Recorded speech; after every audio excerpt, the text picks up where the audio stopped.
L'amour s'évaporait, l'amitié se disloquait. Aucun taf à l'horizon. Je désespérais. Chaque soir, je me remettais en question. Je me demandais, mais qu'est-ce qui clochait ? Peu à peu, mon sourire disparaissait. J'étais dans ce long couloir sombre où tu ne vois pas ce qui se passe à 2 mètres. Pour la première fois, je baissais les bras. C'est pas possible. Je m'en sortirais pas. Personne ne le savait, mais il s'en doutait. Je restais dans le silence, affichais un sourire de façade, riais à toutes les blagues. La nuit m'engloutissait, le masque tombait, les yeux embués de larmes, sanglotais dans le silence pour que personne ne s'alarme. On me disait « T'es forte, tu vas t'en sortir. T'inquiète, y a pas que toi qui déprime. » Peu à peu, je voyais les gens me tourner le dos, et celui qui m'avait brisé le cœur, le seul à me tenir la tête haute.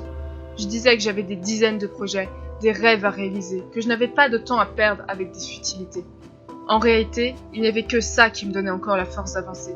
J'étais tellement exténuée. Toujours passée au second plan, donnée de ma personne et de mon temps, je me suis sacrifiée pour voir les autres s'épanouir et s'émerveiller. J'organisais les anniversaires, les sorties en med, ne comptais pas les kilomètres. Je faisais des nuits blanches pour confectionner des cadeaux, écrivais des lettres comme témoignage de mon amour. Je sortais même quand je ne voulais croiser personne. Tous mes rêves étaient entre parenthèses parce que je m'occupais du bonheur des autres.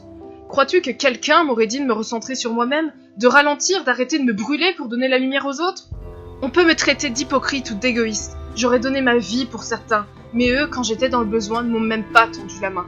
Je n'ai aucun esprit vengeur. J'ai décidé de rester juste. Je suis pas du genre à m'évanouir dans la nature. Si tu ne comprends pas mes propos alors que je t'ai parlé de ce qui me froissait, surtout viens pas pleurer quand je réagirai comme toi tu l'as fait. J'ai ravalé énormément de larmes sur les mots douloureux que l'on m'a dit, pris tellement sur moi depuis des années, que le fardeau devient trop lourd à porter.